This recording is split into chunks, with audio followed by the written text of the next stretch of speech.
So what you don't want to do is, good job, Colton. You're doing really good. Your fur looks good today. It's nice outside. Later we can do this. Later we can do that. The dog next door doesn't like you. The other dog does. What do you think about this? I mean, like, hey, I'm talking to you. Do you understand me?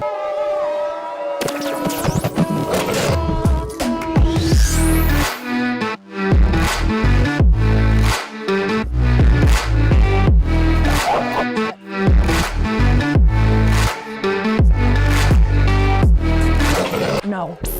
Hey, what's going on, guys? Tom Davis here, America's Canine Educator. Thank you so much for joining me today.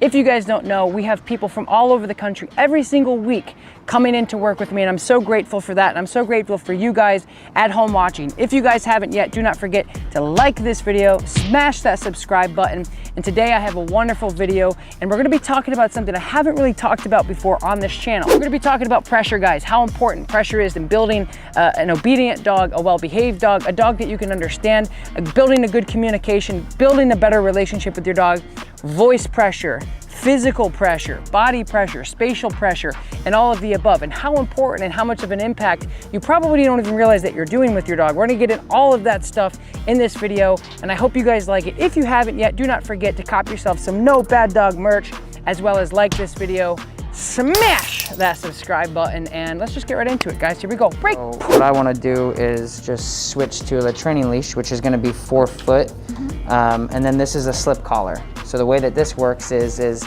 when he pulls on this, obviously there's no consequence for that. He's like, okay, this is what I'm doing, this is whatever. So the slip collar is just something that we have pre-made here, and then I'll kind of make it customized for him for now. You don't have, you can take this, you don't have any like engagement with him at all. So he's just doing whatever he wants to do.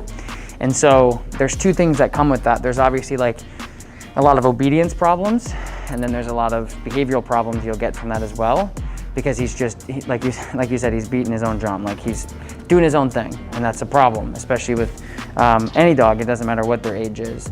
So I'm gonna tune him up on the slip collar, something, if you guys watch my videos, you'll know that I do almost every dog.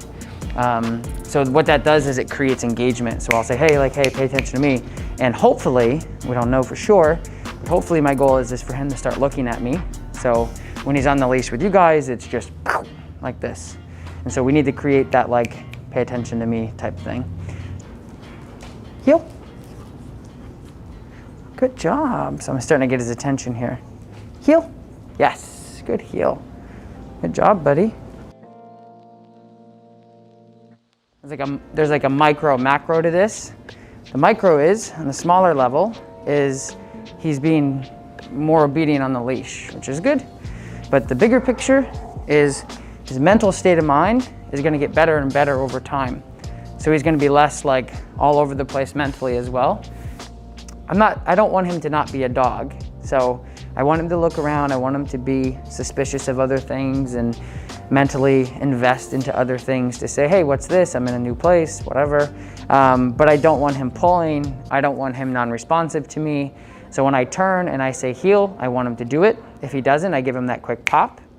It'll change his life forever, and it'll change your life if you are consistent with it. I'm gonna walk you through this process really quick, that if you have it, it doesn't just him, it's applicable to any dog. And anybody that comes in here and trains with me, I want you guys to have enough information, skills, knowledge, practice to go and train other dogs. It's not just for him. I want you guys to know how to do all of this, which is why I talk so much, is because for me and him, the session would have been over by now. He would have been back into his crate and I would have grabbed another dog. But you guys have to go home and make sure that you can do this. And that's where the work comes in. And that's why I'm so hands-on sometimes, but I'm also super hands-off sometimes, because you guys got to learn how to do this. So watch my leash pressure is very big. So anytime so here, like I apply pressure, right, like that to correct him. Anytime that your elbow comes up, you're punishing him somehow. So your pressure on the leash is very crucial for the dog. So you got to make sure that when you're handling and he's doing everything right, you're nice and relaxed. So it's really good, like pressure release system. You got to be conscious of that. So don't walk around like this, because you're already correcting him 75% of the time. So when you actually need to punish him, you have very small leverage. So when you're here, heel. Good. You're nice and good. The other thing that everyone does that you shouldn't do is looking and talking to the dog. So what you don't want to do is this and then a bunch of white noise. Good job, Colton. You're doing really good. Your fur looks good today. It's nice outside. Later we can do this. Later we can do that. The dog next door doesn't like you. The other dog does. What do you think about this? I mean, it goes on and on and on and on. And people don't realize that they do that, but you have to realize that it's very detrimental to your relationship, because you're trying to teach a dog very singular words of the English language. And it doesn't matter what you use. You can say popsicle, spaghetti, and meatball, and they can all mean sit down, stay. It doesn't matter. So you just have to make sure that when you're working with him, that you're not giving him anytime you give the dog information that he doesn't understand, and the more you do this, right, then when you actually need to say something and communicate to the dog, they're like, why not? What else has changed? And you're like, well, before I was just monologuing and, you know, whatever. And they don't understand that. So when you're walking with him, you're just Colton heel, and that's it. So don't give him any white noise, because we stop, Colton, sit. A little pressure up, good. He's looking for food, that's why he did that. So I asked him to sit, he looked at my hand, he's like, what are you gonna give me? And I'm like, nothing. He's like, well, this sucks. I'm like, I don't care. So we went through that whole process really quickly. Does that make sense? Yes. Okay, so when you're working with him, yeah, good question. Yes, it does. Yeah. So when I'm handling him, typically what I'll do is I'll ask him to do it first, because it looks like he's kind of got that pre-existing sit. He kind of knows that. So I asked him to sit, and if he doesn't, I'll go pressure up. Now the first time I corrected him, I did pressure, and then pretty much every other time I've asked him to sit after that, he's been okay with it. So it would be pressure up if you're asking him to sit and he doesn't. When you're heeling with him and he moves forward, heel. When you're heeling with him and he moves forward, like what you want to do is you create an invisible line right here. And so I use like a lot of verbal checks too. So I go, just to like remind him. So if he heels past, I'll pop backwards, okay? So if he goes forward, I'll pop backwards like this. But the most important thing is I'm not pulling him, because that doesn't do anything, because you have to get his attention. And so that's what a correction is I'm correcting him because he's doing something he shouldn't be doing. And if you just kind of pull him back, you're gonna be gassing him up a little bit, especially with a dog that's nose down, stimulated, going after whatever they want to go after. If I just pull, he's gonna have a match with me. So you have to have that leverage to make sure you can come out and then pop. So now the break, super big. So again, I'm never gonna tell a dog to, hey, this is all the stuff you have to do, without also telling him, okay, now you don't have to do it anymore. It's just like with kids, it's just like with people. It's like you show up to work, hey, I want you here at 8. And you're like, okay, when do I leave? I don't know. You're like, okay, so is it like in an hour, or is it, who knows? So it becomes very, so when I do break, it's break. It's like very, and I have like a girly voice anyway, so it's easy for me to go really high, really quick. And then I also like relieve myself from him. So I'm not next to him anymore, I go break. So I'm getting away from him as much as possible and letting him do what he wants. So when he's in his break, as you guys noticed, he pulled me over this way. I don't care, because I told him he can break. And that's the beauty of making sure we teach a dog how to heel and break and all that stuff. So right now he's on his break. So I don't care if he's sniffing the cot and doing whatever he wants to do. But when I'm ready to ask him to do something again, I'll say his name to register, like, hey, I'm about to ask you to do something. And then I'll tell him what to do.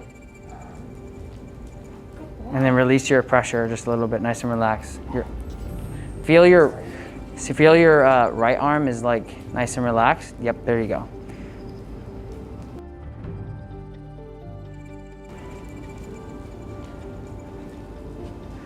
So I'm gonna keep coming towards me and just slow down a little bit.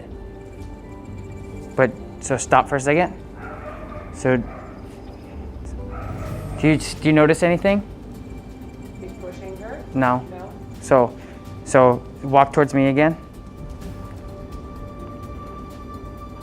Heel. Heel. Tell him to heel. Good. So stop. Good. So like see how much pressure you're putting on that arm? So here, let me see him. So you're doing this. So this arm's good, but this arm you're still up here a bit. Okay. You don't realize it, and that's why I was seeing if you realized it. So like I said, you're putting 50% of the pressure on all the time. So when you need it, he's like, you know. So you want to go 0 to 100 really quick. But if you're 50 to 100, it's not as efficient or effective. So just remember, heel. Because you're in fix-it mode. That's why you're doing it. Because so even if you're like this, but not like this, it's still so much pressure. So just make sure, that's why I was trying to tell you, like, match your left arm with your right arm. Because that arm was good. This arm, you were still tight. And he'll pick up on that, like big time. So if you're walking heel, you just want to be like this. So see how nice and relaxed that is? There you go. Now just keep walking. Nice and relaxed. Good. Much better. Much better. Do you guys want to switch? You still have tension in the room. It's tough. You're all good. Just keep practicing. So good. Good. Now turn the other way. Nice. Here, we're going to switch for a second, and I want to try something with you. I want you to hold this, and I want you to do it without a dog. Without a dog? Yep. So just do this. Okay. Yes. Okay, good. Now just walk and just pretend that there's a dog there. So see how much pressure you're putting on the dog? So put it down. Good. Now walk. There's not even a dog. See? Now still pressure though. So nice and relaxed. And then out a little bit. So you're right. So feel your right arm. Yep. That's how you want that arm to be. So go ahead and heel again. Still like. I'm still. Yeah. Just no. You're good. Just relax your arm. Good. Now heel again. There's still pressure. Forget that you're even holding the leash. Yeah. Just put your arm down. There you go. There you go. That's it. That's it. Just nice and relaxed. Like pretend that doesn't exist. And then just stop. Good. Now put this on the floor so you can feel that drag. Yep. And now do it again. It's better. Good. It's a lot better. Good. And then just stop. Good. And then, so like I said, I want you guys to basically become dog trainers. So those little subtleties of handling are so huge. Everything that we do with our dogs is a conversation piece, like everything. It doesn't matter if they're on the leash or they're off the leash. So if he's on the leash or if I'm using my body or whatever, it's always communication. There's always a line of communication going on. So you just have to remember that the more your communication is diluted and whatever, that's where your relationship goes. You're like, hey, I'm talking to you. Do you understand me? Not really. Well, I'm just gonna keep talking anyway, you know? So you just have to realize that on the leash, your body, your voice, everything about you is a conversation. And if you're not like precise, and if you're not like clear about what you're trying to communicate, your relationship goes to, I like you, you like me, we're roommates, this is great, we hang out, but the communication is not there. All right, you guys, thank you so much for joining me. Lakota and I are gonna go play some fetch. I appreciate you guys watching. If you haven't yet, do not forget to like this video, subscribe to my channel, and of course, cop yourself some No Bad Dog merch. If you haven't already, link in the description below. I will talk to you guys next time. I appreciate you so much, and so does Dakota. Peace. Yeah, know I'm sturdy like a Millie Rocket. Skin clear, still look young, Andy Miller knockers. Money in my pocket, don't call me a money pocket. Engine get to rocket, it sound like a thunder rocket. Yeah, I still love my baby even when it's toxic. Crazy like she Britney, but no, she don't shade the noggin. Russell Wilson way I get low and stay in the pocket. I get paid and do my dance like a touchdown. Yeah, I can't do no time, don't leave that gun around.